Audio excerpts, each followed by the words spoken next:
नमस्कार आप सभी को। आज से हम बाल विकास की अवस्थाएं पढ़ेंगे और सीडीपी की तैयारी करेंगे। और आपको नोट्स बनाने की जरूरत नहीं है। आप जो हम करा रहे हैं कंटेंट पूरा आप कॉपी पर नोट करते रहिए और पूरा का पूरा बेसिक इतने बढ़िया तरीके से तैयार कराएंगे कि आपने अभी तक ना कहीं से पढ़ा होगा और ना ऐसे आपके पास नोट्स होंगे। मेरे पास पूरा नोट्स है और आपको मैं यूट्यूब के माध्यम से सारे नोट्स बनवाता रहूंगा। पहले हम सीडीपी के नोट्स बनाते हैं और तो इसमें हम पढ़ते हैं बाल विकास की अवस्थाएं। बाल विकास की अवस्थाएं जो 5 हैं जो मैंने आपके सामने लिखी हैं। पहली है प्रसव पूर्व। प्रसव पूर्व अवस्था यानी प्री नेटल स्टेज कहते हैं इसे आप कह सकते हैं 9 महीने या कह सकते हैं हम 280 दिन 280 दिन। दूसरी अवस्था होती है शैशवावस्था। शैशवावस्था हमारी जन्म से लेके 2 वर्ष तक होती है। शैशवावस्था जो हमारी होती है जन्म से लेके 2 वर्ष तक होती है। तीसरी अवस्था है हमारी पूर्व बाल्यावस्था। पूर्व बाल्यावस्था को हम इंग्लिश में कहते हैं अर्ली चाइल्डहुड स्टेज। ये हमारी 2 वर्ष से लेकर के 6 वर्ष तक होती है। 2 वर्ष से लेके 6 वर्ष तक होती है। जो कौन सी होती है? पूर्व बाल्यावस्था। जो फोर्थ अवस्था है हमारी उत्तर बाल्यावस्था।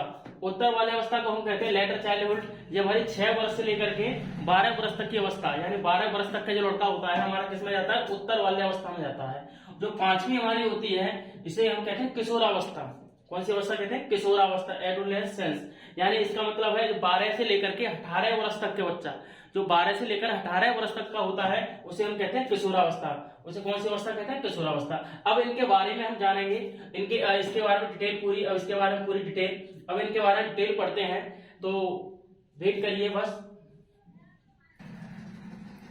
देखिए तो हम प्रसव पूर्व अवस्था के बारे में जानते हैं। मैंने आपको इसके बारे में बताया, नहीं बताया, और इसके बारे में बताया, अभी नहीं बताया। अब इनके बारे में जानेंगे। प्रसव पूर्व अवस्था होती है, यह अवस्था माता के गर्भाधान से शुरू होती है। जो प्रसव पूर्व अवस्था है जो हमें माता के गर्भाधान से शुरू होती है, माता के गर्भाधान से शुरू होती है। और आपका मैंने समय काल इसका बताया, इसका समय काल होता है 9 महीने या आप कह सकते हैं 280 दिन। अब हम शैशवावस्था के बारे में जानेंगे।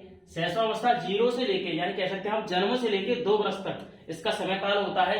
जन्म से लेके 2 वर्ष तक इस अवस्था में शिशु पूर्ण अवस्था में माता पिता पर निर्भर होता है। जो इस अवस्था में शैशवावस्था में क्या होता है? शिशु पूर्ण रूप से माता पिता पर निर्भर होता है। किस पर निर्भर होता है? माता पिता पर निर्भर होता है। उसका व्यवहार मूल प्रवृत्तियों पर आधारित होता है। इसका व्यवहार मूल प्रवृत्तियों पर आधारित होता है यानी कैसा करता है? नकल करता है। तेज शारीरिक मानसिक अधिगम की अवस्था होती है। जो उस बच्चे की अवस्था कैसी हो? तेज मानसिक अधिगम की अवस्था होती है यानी नैतिकता का अभाव होता है और ज्ञान इंद्रियों से सीखता है। वह ज्ञान इंद्रियों से के द्वारा सीखता है वो बच्चा, और गति क्रिया करके सीखता है। मैंने बताया कि यानी नकल करके यानी गति क्रिया करके सीखता है। और इस अवस्था को हम खतरा भरा होती है। जो इस शैशवावस्था होती है जो कैसी होती है? खतरी भरी होती है। उस अवस्था कैसी होती है? उसकी खतरी भरी होती है। तो अब जानेंगे हम। अब हम पूर्व बाल्यावस्था के बारे में जानते हैं। अब हम पूर्व बाल्यावस्था के बारे में जानते हैं जिसका समय काल आपको बताया मैंने 2 वर्ष से लेकर 6 वर्ष तक का काल होता है। इसमें बच्चा अनुकरण द्वारा सीखता है। इसमें बच्चा अनुकरण द्वारा सीखता है यानी नकल करके सीखता है। इस अवस्था में जिज्ञासा ज्यादा होती है। इस अवस्था में पूर्व वाल्यावस्था में जो 2 वर्ष से लेकर 6 वर्ष तक के जो बालक होते हैं वह उनमें जिज्ञासा ज्यादा होती है। उन बच्चों में जिज्ञासा यानी सीखने की जो कह सकते हैं आप, जिज्ञासा का मतलब होता है आप समझते हैं कि सीखने की प्रवृत्ति उनमें अधिक होती है यानी अधिक सीख सकते हैं। जिज्ञासा जानने की इच्छा रखने वाला जिज्ञासा। और इस अवस्था को हम टॉय एज भी कहते हैं।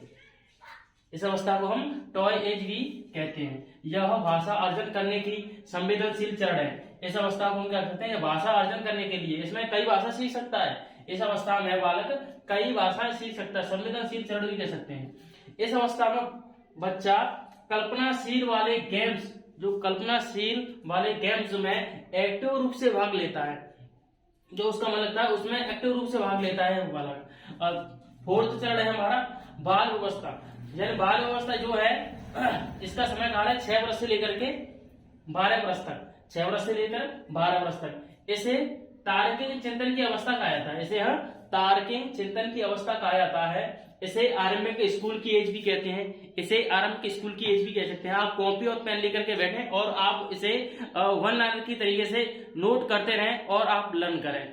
और इसी में आप बस इससे ज्यादा कुछ भी ना पढ़ें, आप इसी से आपका हो जाएगा सीटेट पास। जो सीटेट की तैयारी कर रहे हैं इस वीडियो को जरूर देखें, पूरा वीडियो देखें, और जो पढ़ने वाले हैं उसको शेयर भी करें। तो इस अवस्था को तारकिन चंद्रन की अवस्था भी कहते हैं। और इसे आरंभिक स्कूल की एज कहा जाता है, इसे स्कूल की एज यानी आरंभिक स्कूल की एज भी कहा जाता है। इसे गंदी अवस्था भी कहते हैं। कैसे? बाल्य अवस्था को हम क्या कहते हैं? गंदी अवस्था भी कहा जाता है। जैसे स्फूर्ति की अवस्था यानी स्मार्ट एज, स्फूर्ति की अवस्था स्मार्ट एज भी कहा जाता है इसे। और इसे खेलों की अवस्था यानी गेम्स स्टेज कहा जाता है, इसे गेम्स स्टेज भी कहा जाता है। और इस अवस्था को टोली, समूह और गैंग एज भी कहा जाता है। गैंग की अवस्था किसे कहता है? बाल्य अवस्था को कहता है गैंग की अवस्था। और इसे जीवन का अनोखा काल भी कहा जाता है, इसे जीवन का अनोखा काल भी कहा जाता है। अब एक आपकी स्टेज रह गई जो उसको अगली वीडियो में बताएंगे पूरी तरीके से। अगली वीडियो देखने के लिए इसे पूरी तरीके से नोट करें और देखें और अगली वीडियो के लिए इंतजार करें। Thanks for watching. धन्यवाद।